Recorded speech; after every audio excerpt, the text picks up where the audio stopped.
we're back with some discussion on Jungian dream analysis. So if you watched my last video, you will see that I would like to start sharing my dreams with you and how I'm interpreting them. But I thought I should do a short video on at least some general characteristics of Jungian dream analysis. As always, if I get any of this wrong, just let me know, because I'm learning and I definitely want to improve on, what I know. So basically, when we are applying Jungian dream analysis to our dreams, we are doing a deep and symbolic exploration of our unconscious minds.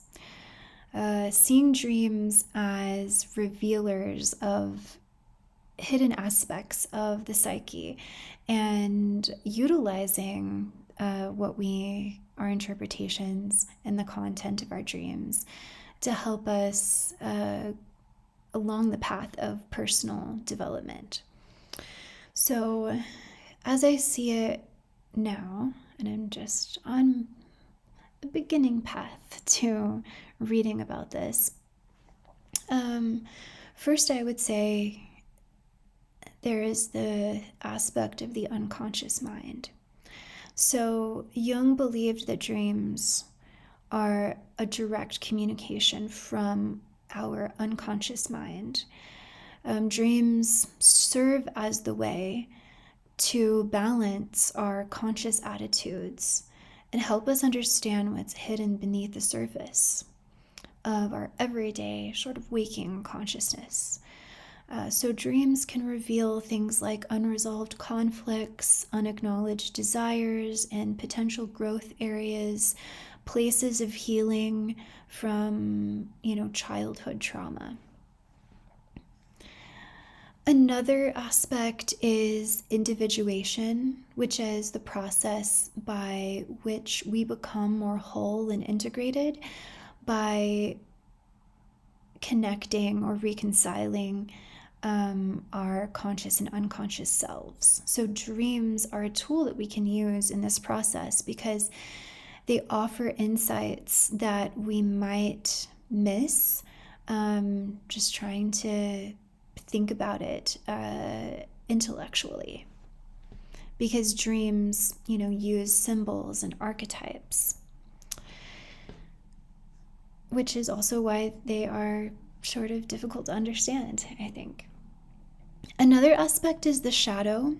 So for Jung, the shadow represents parts of ourselves that we repress or deny, often aspects that we consider negative or unacceptable.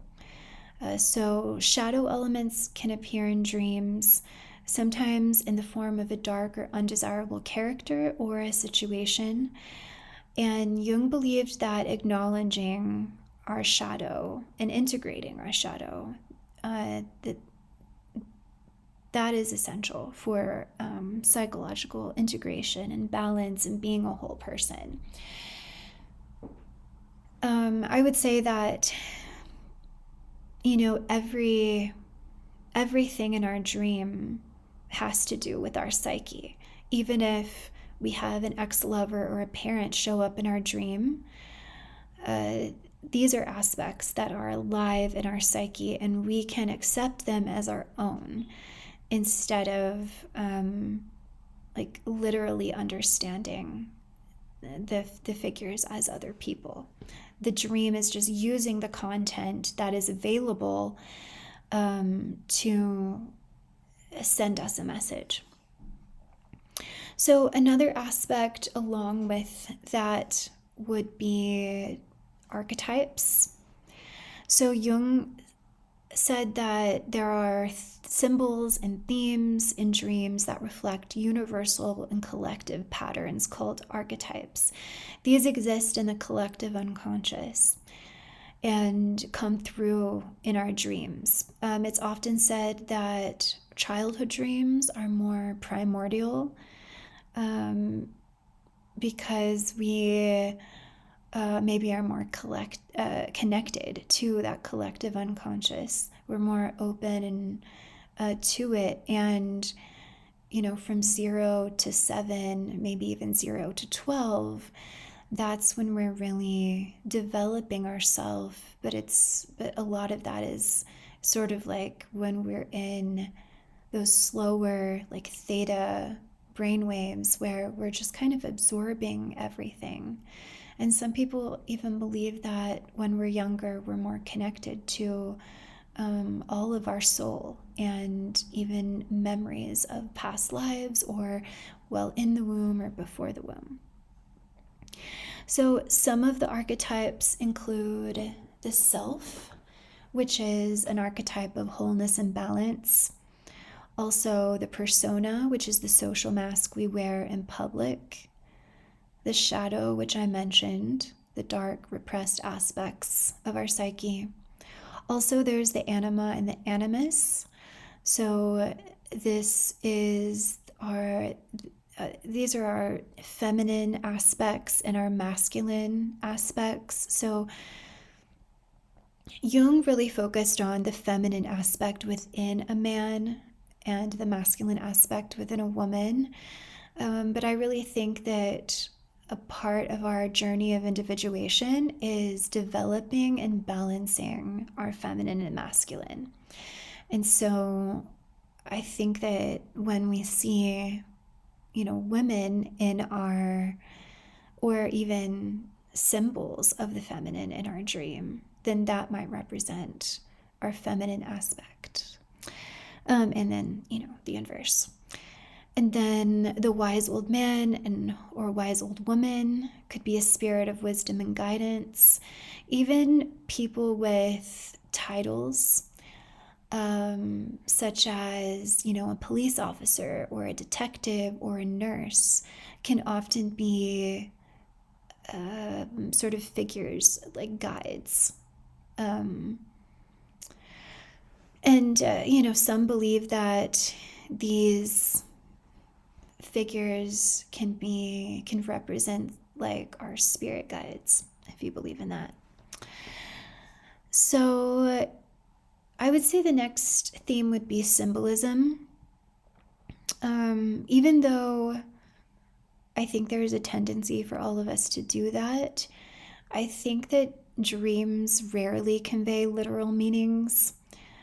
A dream symbol can be both unique to us, but also carry another layer of collective universal significance. So, water might symbolize the unconscious or emotions, while a house might represent our psyche.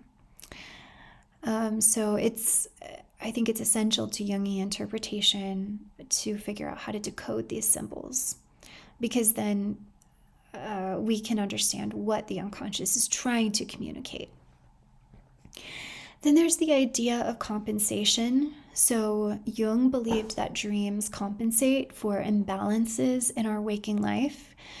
Maybe if we're too, rational or rigid in our conscious attitude, we might be repressing an irrational, chaotic, or emotional part of ourselves. And so our dreams might be sort of unsavory to us when they kind of showcase our more like egoic side, maybe our more publicly selfish side or insecure side, because we may have that under wraps in public and waking life, but it's still an important part of us that's affecting us, and our dreams want us to know that and deal with it. So we can basically balance or correct what would be a more one-sided persona. So as I mentioned, integration, the realization of the self, the totality of the psyche, which encompasses both the conscious and the unconscious, that is the goal of interpreting our dreams and individuation, because we are not just the conscious self. We are also the unconscious and affected by the unconscious more than we think. So dreams want us to have this greater wholeness. And so that's why it's so important to pay attention to our dreams, to write them down, to try to interpret them, because basically we have like a little therapist inside of us trying to help us out, and do inner work. There is also, I don't really know what to name this, but there's also the idea that reading and going through mythology, reading literature, understanding religion can really help us understand our dreams, because these areas of creativity and imagination have utilized the collective unconscious. And so universal archetypes exist, and we might dream about something that we've never. Jung talks a lot about this, that we dream about a symbol that it actually exists in a mythological story or is a religious symbol, but we haven't come across it in our waking life, but yet it shows up in our dreams. And so I think the more well-read we are, maybe the better we will be at interpreting those symbols that, connect. And yeah, I mean, I think that is really it. I'm sure there's so much more, and I've already ordered a book that I think will help me. And then when I read it, I will share it with you. If you have any other themes or sort of aspects of Jungian interpretation that you can add, let me know. Or if you have any book recommendations as well. I think the book that let me see what I just bought.